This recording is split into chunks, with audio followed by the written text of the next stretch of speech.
तो डे 13 में स्वागत है। आज ना हम एक ऐसी चीज के बारे में बात करेंगे जिसे पढ़ाई का मास्टर प्लान कहा जा सकता है, ब्लूम्स टैक्सोनॉमी। लेकिन उस मास्टर प्लान में घुसने से पहले चलिए पहले कल वाला गाइडिंग क्वेश्चन देख लेते हैं। सवाल ये था कि जो न्यू यानी रिवाइज्ड ब्लूम्स टैक्सोनॉमी है, उसका जो लर्निंग पिरामिड है, उसके बिल्कुल टॉप पर सबसे ऊंचा लेवल आखिर कौन सी स्किल का है? और इसका सही जवाब है बी, क्रिएटिंग। क्या बात है! अगर यही जवाब सोचा था तो बिल्कुल सही ट्रैक पर है। पता है, ये पुराने वर्जन से एक बहुत ही बड़ा, एकदम गेम चेंजिंग अपडेट था। आज इसको पूरी तरह से ब्रेक डाउन करेंगे कि आखिर ये बदलाव इतना इंपॉर्टेंट है क्यों। तो ये मास्टर प्लान है क्या चीज? चलिए थोड़ा टाइम ट्रैवल करते हैं 1956 में। बेंजामिन ब्लूम, एक एजुकेशनल साइकोलॉजिस्ट, ने एक कमाल की थ्योरी दी। उन्होंने कहा, देखो, हम जो भी सीखते हैं ना, वो बेसिकली 3 अलग अलग एरियाज या डोमेन्स में होता है। तो चलिए देखते हैं ये 3 डायमेंशंस हैं क्या। इसको बिल्कुल सिंपल तरीके से समझना हो तो बस ये याद रखिए, हेड, हार्ट एंड हैंड। मतलब हमारा दिमाग जो सोचता है, हमारा दिल जो फील करता है, और हमारे हाथ जो काम करते हैं। और एग्जाम्स के लिए हम सब जानते हैं कि सबसे ज्यादा फोकस कहाँ होता है? बिल्कुल हेड पर, जिसे टेक्निकली कहते हैं कॉग्निटिव डोमेन। ओके, तो चलिए अब सीधे डाइव करते हैं उस पार्ट में जो एग्जाम्स के लिए सबसे क्रिटिकल है, यानी द कॉग्निटिव डोमेन। इसे ना एक पिरामिड की तरह इमेजिन कीजिए, फाउंडेशन नीचे और चोटी ऊपर। और हम इस पिरामिड को लेवल बाय लेवल बिल्कुल नीचे से शुरू करके ऊपर तक बनाएंगे। अब यहाँ पर ना एक बहुत बड़ा ट्विस्ट आया।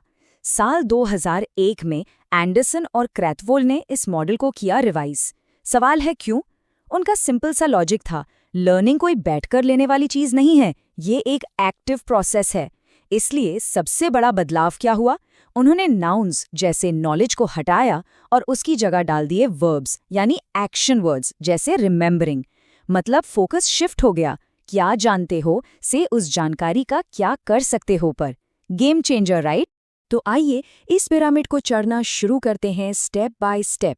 सबसे नीचे फाउंडेशन पर क्या है रिमेंबरिंग, मतलब चीजों को बस याद करना। एक स्टेप ऊपर अंडरस्टैंडिंग, यानी उन चीजों को समझना। उसके बाद आता है अप्लाइंग, उस नॉलेज को इस्तेमाल करना। फिर और ऊपर एनालाइजिंग, इवैल्यूएटिंग, और बिल्कुल चोटी पर आखिरी मंजिल क्रिएटिंग, यानी कुछ नया, कुछ ओरिजिनल बनाना। अब इस स्लाइड पर जरा गौर कीजिए, ये ओल्ड वर्सेस न्यू को साइड बाय साइड दिखाती है। और यहाँ एक बहुत ही इंटरेस्टिंग चीज हुई, ध्यान से देखिए। जो पुराने मॉडल में सिंथेसिस था ना, वो नए मॉडल में इवैल्यूएटिंग बन गया।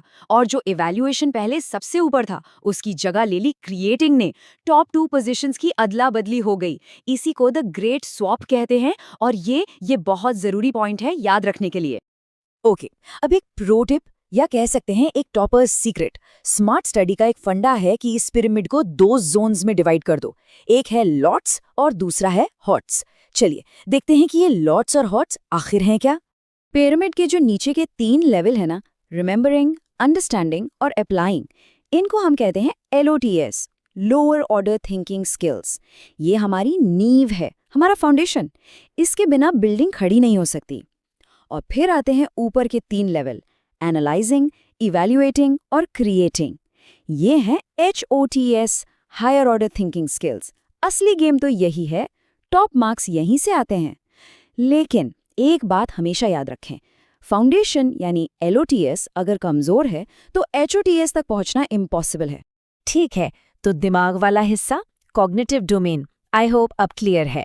लेकिन जैसा हमने शुरू में कहा था, लर्निंग सिर्फ दिमाग का खेल नहीं है।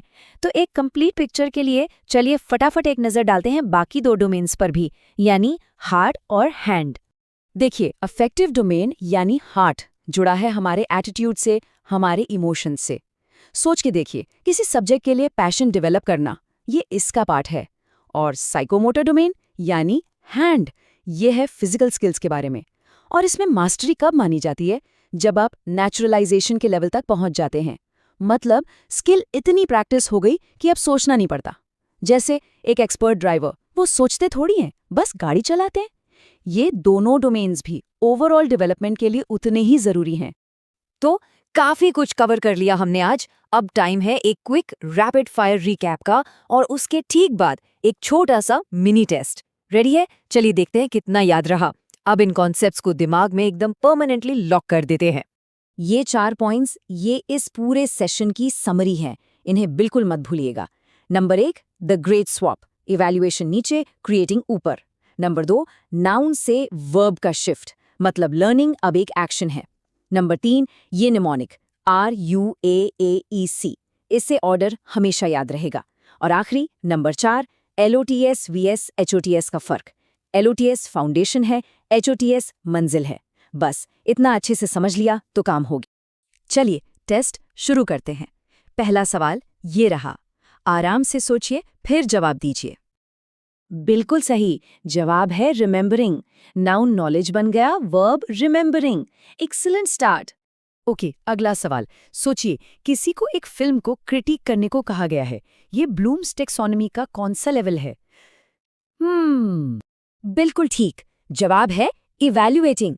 जब भी आप जज करते हैं, डिसीजन लेते हैं, वो इवैल्यूएटिंग के अंदर आता है। बहुत बढ़िया। ठीक है, अब थोड़ा सा डोमेन चेंज करते हैं। हार्ट डोमेन यानी अफेक्टिव डोमेन के पहले 3 लेवल्स का सही ऑर्डर क्या है? और सही सीक्वेंस है रिसीविंग, फिर रिस्पॉन्डिंग और फिर वैल्यूइंग। पहले आप इन्फॉर्मेशन रिसीव करते हैं, फिर उस पर रिस्पॉन्ड करते हैं और आखिर में उसकी वैल्यू समझते हैं। लॉजिकल है ना? अगला सवाल हैंड डोमेन से। जब कोई फिजिकल स्किल इतनी आदत बन जाती है कि सोचना नहीं पड़ता, जैसे बिना देखे गाड़ी चलाना, उस लेवल को क्या कहते हैं? परफेक्ट, उसको कहते हैं नेचुरलाइजेशन। स्किल एकदम नेचुरल हो गई है। फैंटास्टिक। ओके, आखिरी सवाल आज का, और ये थोड़ा सा ट्रिकी हो सकता है। अप्लाइंग, ये लॉट्स में आता है या हॉट्स में? क्या लगता है? और सही जवाब है लॉट्स। हालांकि याद रखिएगा ये लॉट्स का सबसे ऊंचा लेवल है। ये एक तरह से लॉट्स और हॉट्स के बीच का पुल है, इसलिए इस लेवल पर कमांड होना बहुत बहुत जरूरी है।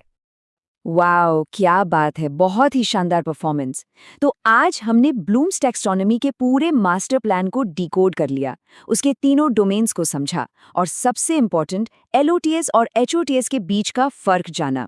अब डे 14 के लिए तैयार हो जाइए। ये रहा आपके लिए अगला गाइडिंग क्वेश्चन। कल हम एक्सप्लोर करेंगे माइक्रो टीचिंग और एक्शन रिसर्च की दुनिया को। तो इस सवाल पर जरूर सोचिए और मिलते हैं कल।